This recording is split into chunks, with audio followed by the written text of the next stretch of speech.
Hello and good morning to Portugal. Welcome to rounds 13 and 14 of the FIA World Touring Car Championship. Wherever you are, welcome to the hottest day in Portugal this summer.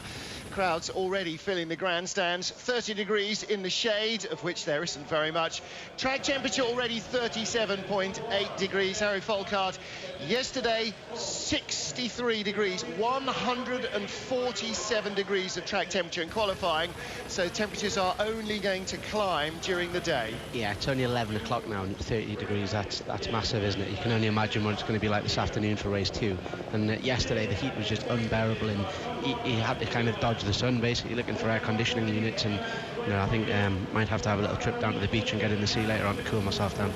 We've got 5 hours so the World Touring Car boys are doing all right. Race 1 at 11, race 2 at 5 in the afternoon. Of course, the sun won't go down until after 8 o'clock, so it will still be very hot indeed, but at least they won't have to try and ply their trade in the scorching 40-degree midday heat.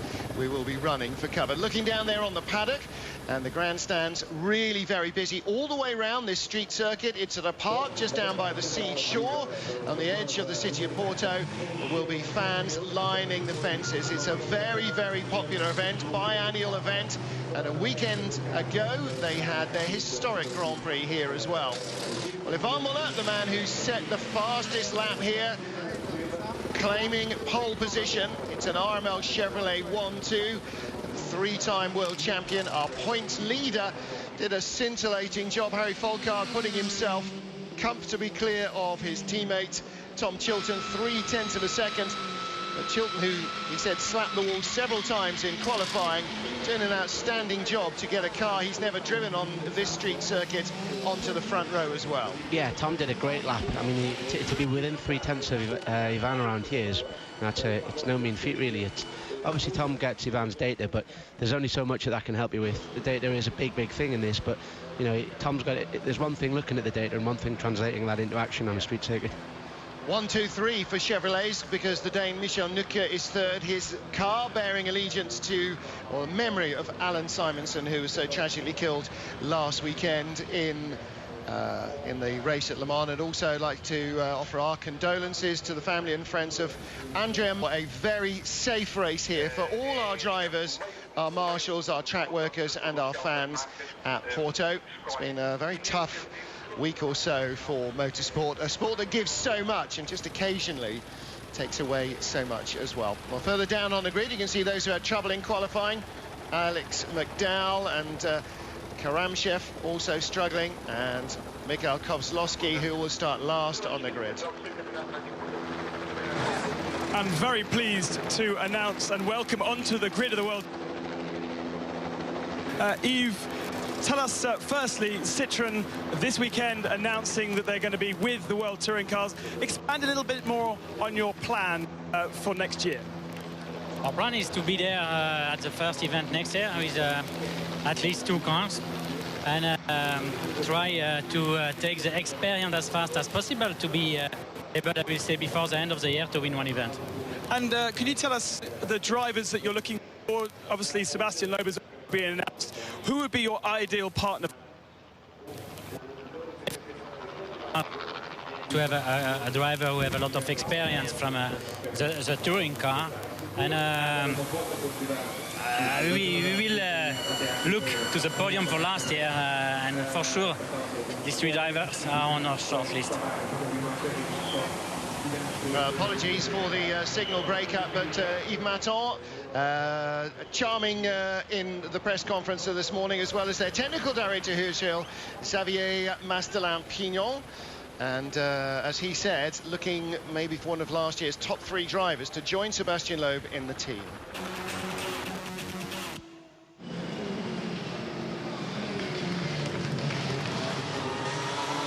Here we go for a lap around the Porto circuit.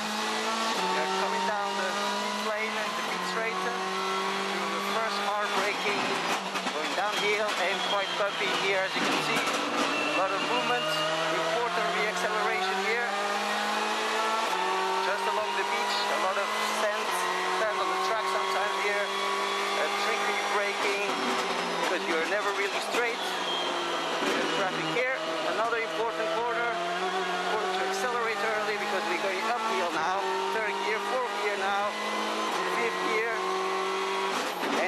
first chicane, third gear, a bit of touching, big jumps.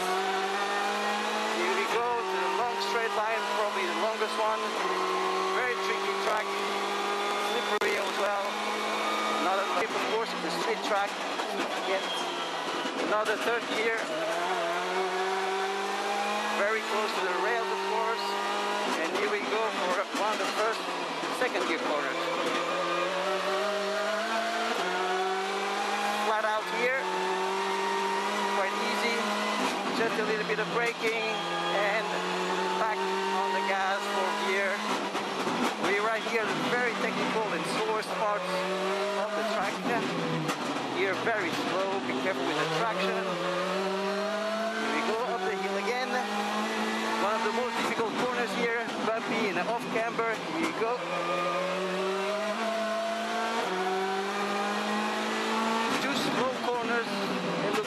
They are harder than they look because you have to accelerate very early here, back on the power early, a bit of understeer, too much understeer at the moment. Temperature coming up on the tires. Flat out on this first right-hander, bit of oversteer here, and just a little lift for the fastest corner of the track, and the hard braking for the last chicane. Quite slow, but important to accelerate early as well. Back at the finish line and back to you, Eurosport. Great view of the track from Thiago Monteiro. Great view of what is a very busy beach here on a Sunday morning in Porto. And we have got a very, very large, all the way around this street circuit, ready for rounds 13 and 14 of the FIA World Touring Car Championship, the last in Europe this season.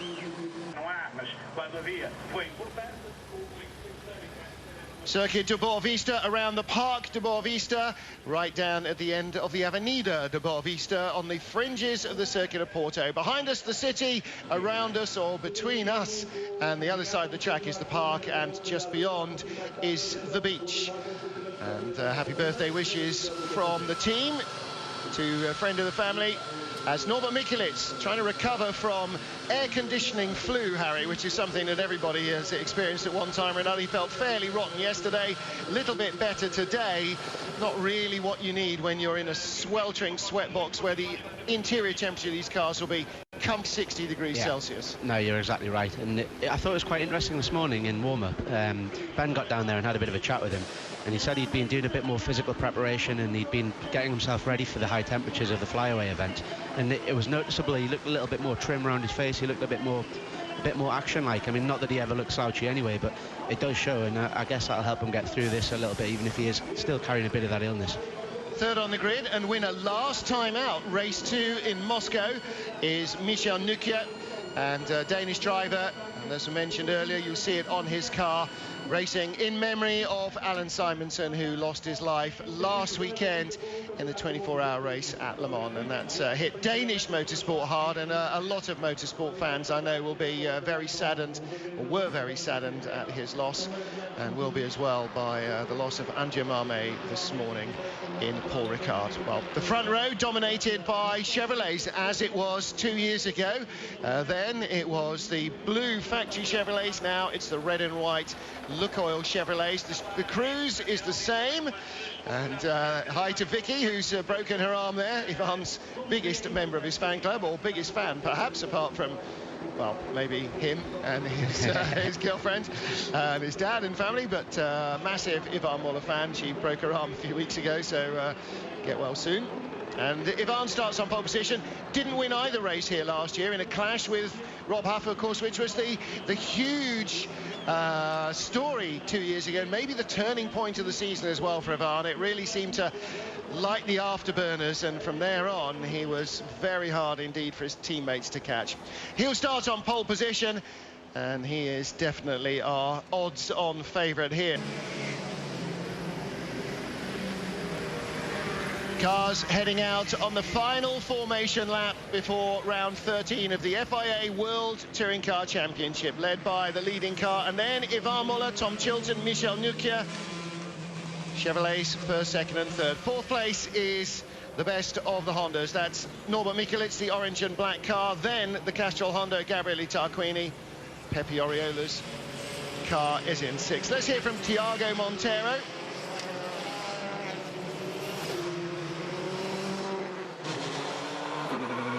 Hello everybody, here we are getting ready for race 1.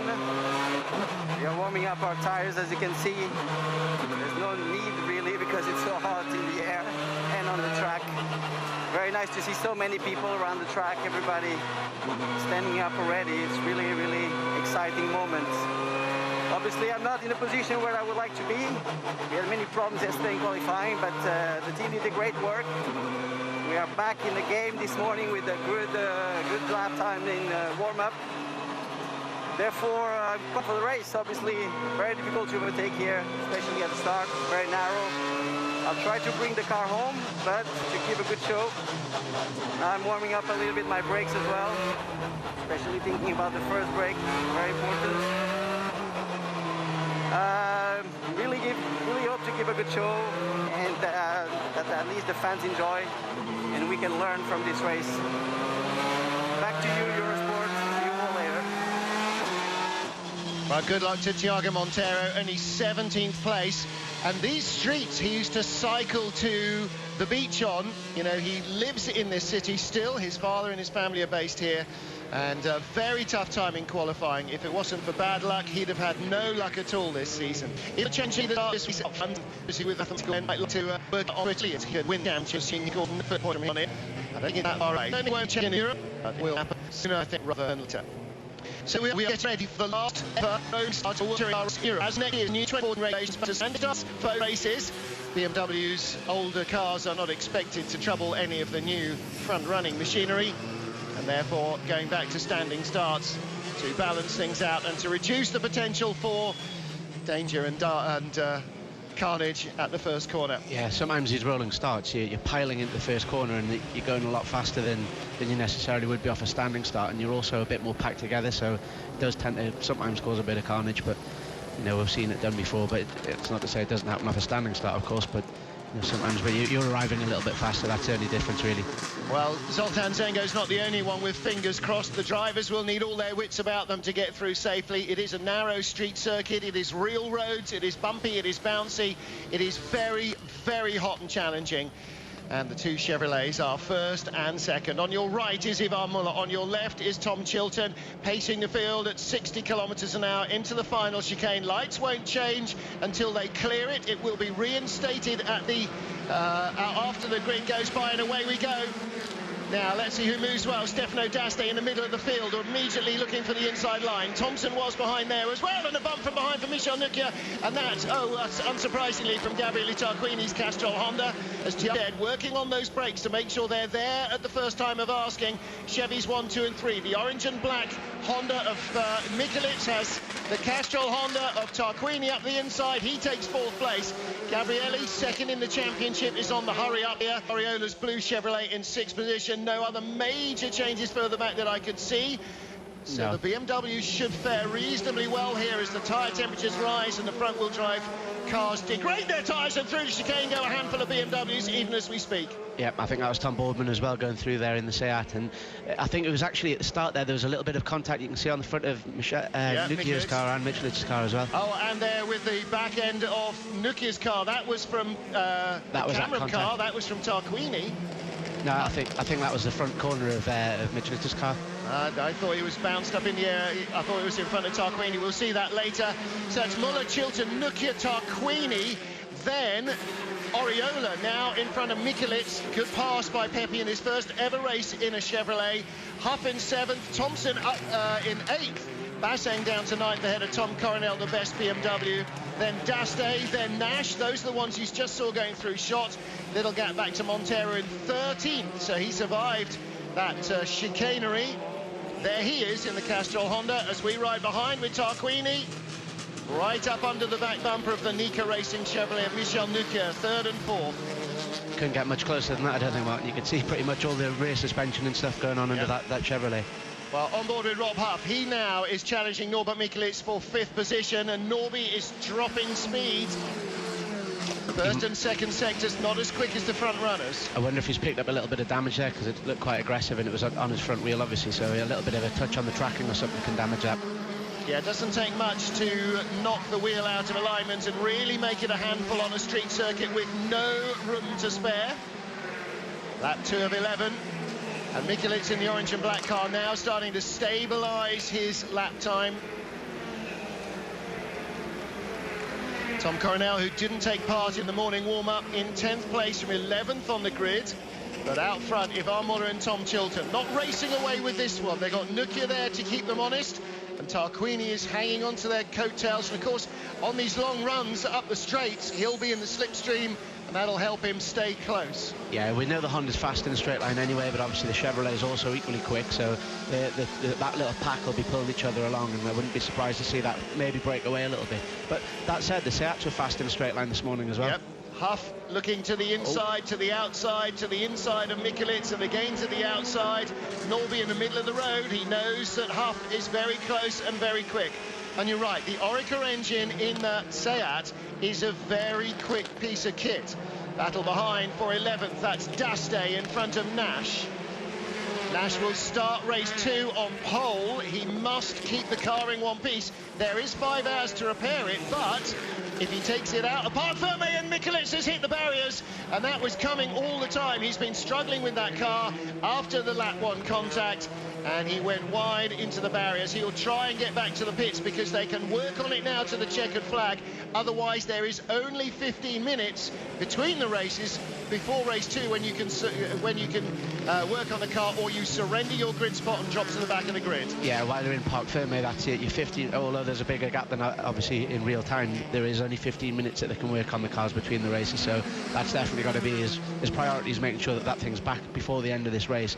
They'll be able to get that sorted, I would imagine. It's probably just they were very early on in the race here. It'll just be a front corner. Well, Huffy now in 5th position, free to chase those cars in front. In fact, Huffy's in 7th place, isn't he? 6th place now, rather, for Mikulits, because 5th place is already Pepe Oriola. Second group is starting to work together as well as one. They're slipstreaming away. You got Huff breaking away from Thompson, from Basseng, then Coronel's BMW, then Daste in the red, white and green of Italy, and then James Nash, the Bamboo engineering driver, on the back. And Bamboo knew the luck. They had a pretty torrid time in GP3 at Silverstone in both races this weekend. Montero's made up 5 positions since the start of the race there, so he's having a good run of it, and that car's obviously a lot faster than where he is, so it shouldn't be too hard for him to get past the guys in front of him, because obviously if you're in a quicker car, it makes it a lot easier to make the moves. Fast sector times from Chilton in 2nd and from Oriola in 5th on the back of this lead queue. There they are, the top 5. Then Huff with the yellow highlights on the red and black set, pulling away from Thompson and Basseng. Daste defending against James Nash on the straight. The Chevys on the outside. James are on pole for race 2. Good boy. Don't stick your nose in where it doesn't need to be going. No, you've got to be very careful in these situations when you've got a very good starting position for race 2. You've got to watch, like, it's not just where you finish in this race. Points do count, but you've got to look at the bigger picture sometimes. It's very difficult, isn't it? You know, you're a racing driver, you want to race, you want to get in front, and of course, you know, not only is he well up in the main championship as we spit off bits of Mikulits' damaged car. Yes, it is. Oh, no. But also, not only does James want to do well in the main championship, but also there's the Yokohama Trophy, and he's right at the front of the running there. So he needs to try and make sure that he keeps going. Unfortunately, Mikulits parked at the side of the road, and that effectively means his weekend is ruined. Yeah, that's not ideal for Mikulits. He needs to get back, but it depends what the damage is on that car, because obviously it'll be back before Parc Ferme opens, so he will still have the 15 minutes of Parc Ferme, but ideally he could do with trying to get that thing back, but I'm sure he's well aware of that. If it was only deranged suspension to start with, and he was trying to get back to the pits, that would have been fine, but now it looks like he's torn a corner off. That is going to be a very hard 15 minutes of work. Coronel in his BMW with Daste right behind him. This is the battle for 9th, looking back from Tom. Very disappointed to be bumped down a couple of places from 9th on the grid. Time here is discovered with well drives with the Tarquini and the 5th Oriola happy to Coronel Willis' car. just about constant blow. Just a little bit too much. You can see there that the back just steps out. That's those bumps that we've been talking about all weekend. You can just see the back just slipped away, and that's the sort of thing we were talking about with the difference of the street circuit. You can't get away with that kind of mistake. That was a rear corner right as well. rear is Christmas cracking as well, I'm afraid. So there's a lot of work to be done on that. They'll have 5 hours to plan their attack and to have everything ready, every conceivable part, and throw every conceivable person at it. Nevertheless, it's going to be hard. Looking home, this is the incident at the first chicane. Oh, Boardman got out of shape on the dirt, rattled into Mehdi Benani. That answers the question of why the Moroccan driver was at the back and is now in the Pro Team garage. That was fortunate. It looked like he was going to collect a whole bunch of guys in front of him. I think it was quite a lucky escape, that. Yeah. Well, Benani, the car may not be feeling good, but at least it's in one piece, which is more than you can say from Mikulits at the moment. There you can really see the bumps. Look at the wheels on that corner in particular. It's off camber, it's really bumpy on the entry, and it's really fast as well. But you could see the back end. I think that was Nash's car. You could just see the back wheels hopping around and skating around over the surface. Well, you know, this fast section down here, Harry, this is really balls to the wall. You've got to be utterly committed because the car is trying to take off in that flat-out fifth gear right-hander, and you know, there's only a concrete wall waiting there to catch you. There's no comfy bit of runoff area or grass or anything else. No, and it leads into a big stop as well. That's the other thing. So you come around there. We heard Thiago talking about it earlier on the in-car shot. He was saying, you know, you can't quite brake as hard as you'd like because the car's still fully loaded on one side. You're never actually quite flat. So the rear end's trying to escape from you, and you're dealing with the bumps at the same time. Ivan Muller still leads, barely half a second clear of Tom Chilton. It is, at the moment, Chevrolet 123, as we saw 2 years ago. One of those drivers is here, Ivan Muller, but Menu and Huff are in different cars. Rob Huff in 6th place has bridged the gap between Thompson now and Oriola. He's getting closer to the Spaniard.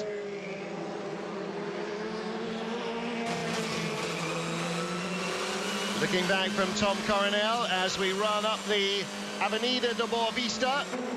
Park on the driver's left and the city on their right as they head towards the main city of Porto and away from the seashore, and then ramping around this park just as they did when it was the Portuguese Grand Prix in 1960.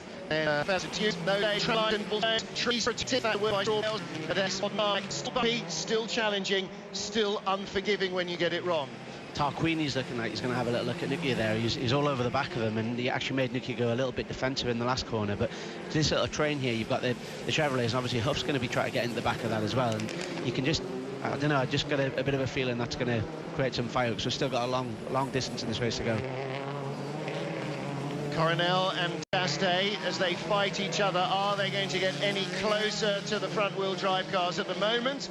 And maybe this evening as well. 5 p.m. race means it won't be utterly scorcher. Let's have a look here. McDowell, Hugo Vallant, who was also in the barriers during free practice. They're squabbling for 16th place.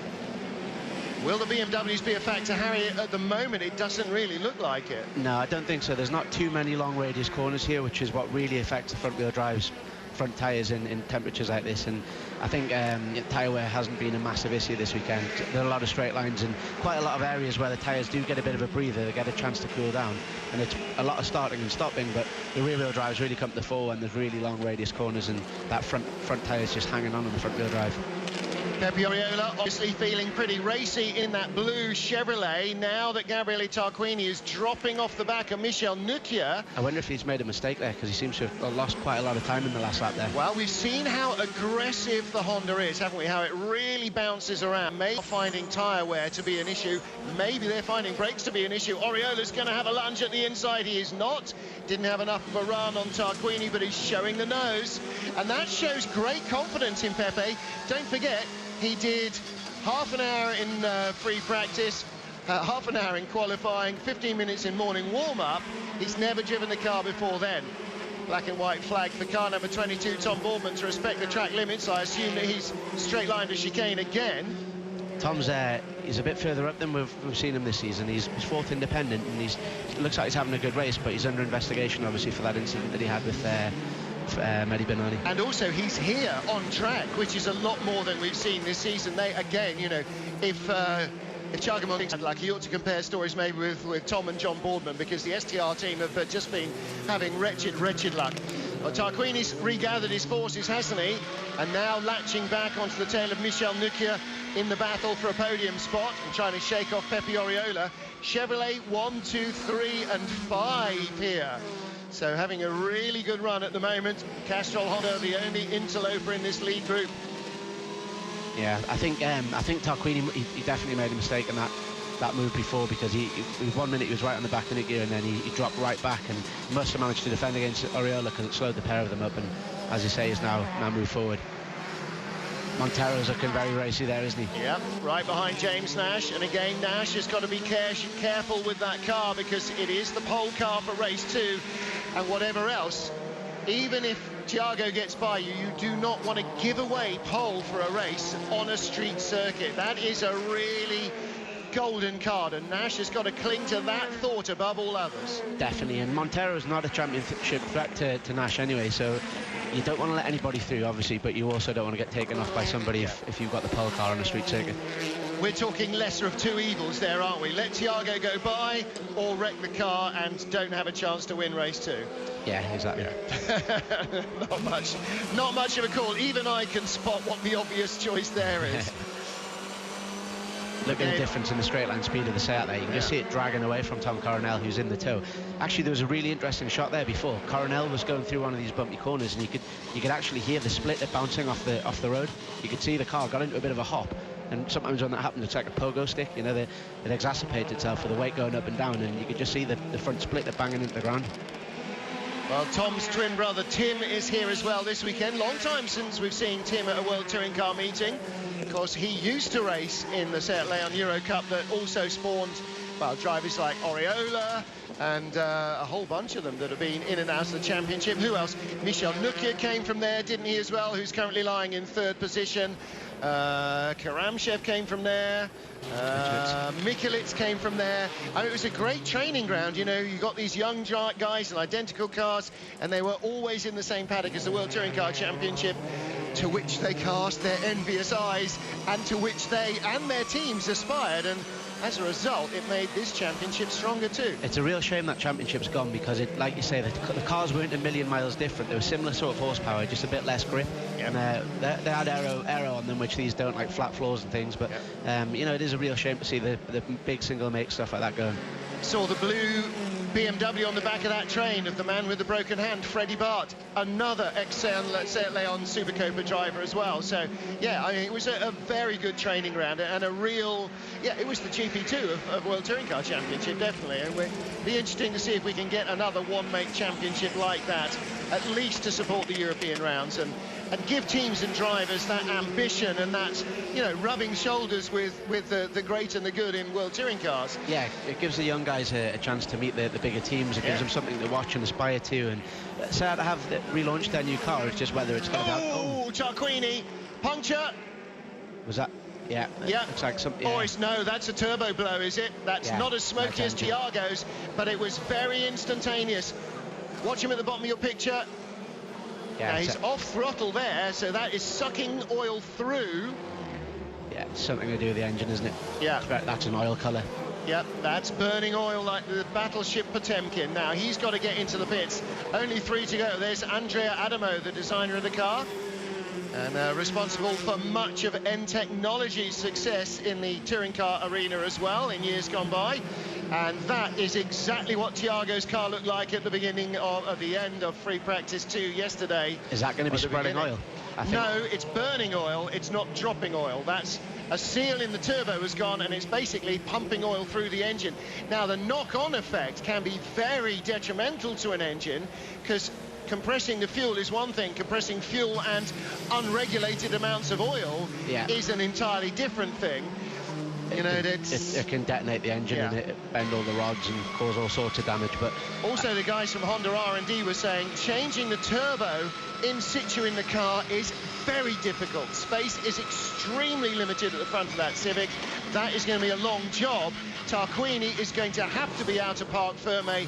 He's going to start race 2 from further back even than Thiago will. Yeah, definitely. I mean, I wonder though, I just hope it doesn't drop any oil. I mean, there is a point where if it's pumping so much through the exhaust will start to cool and it won't burn it off, and it might actually drop a little bit. Mind you, we got 5 hours of classic saloon car racing and Portuguese GTs to go, so I think the track might be a little dirtier by the time the touring car drivers get to it anyway. Yes, that's a very fair point. With Montero still chasing Nash, this now for 10th place. And Thiago, I mean, what a rotten place to have a tough weekend. Coronel knows all about that. The one race ever in Holland, and that's 2 Hondas out of 3 at the side of the track. Gabriele Tarquini's decided to knock it on the head, and presumably on advice from the team. Forget it, don't even try, you'll only make it worse.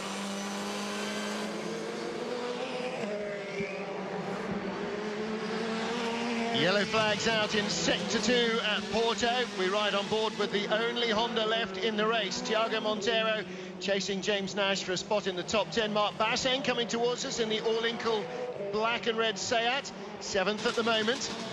I don't have a bit of paper that will tell me, but I would warrant that might be on target for his best result of the season so far. Stefano D'Aste under pressure from James Nash, who had a really good lunge. I'm suggesting the Italian made a mistake there. Yeah, it looked like he kind of got alongside him, and unless James has just managed to get a toe on him, but... Good. Tarquini was already there. Yellow flags are out. A great wall cam there as well. You really hear the tyre working hard. Oh, and James gets in hot there and loses traction because he has to get off the throttle. Here comes Thiago into the toughest part of the circuit to pass. Off camber, over the brow there.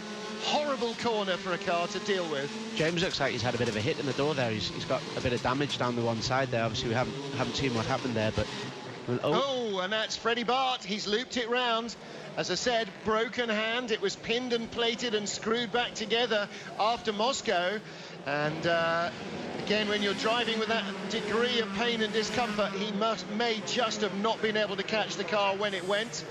It's a real shame for him. Unless, obviously in the background there, we saw Tarquini's car. I wonder if he maybe did drop a little bit of oil at the end there. That's and entirely possible. Safety car is out, and that means that Bart is stuck, and that will close up the group.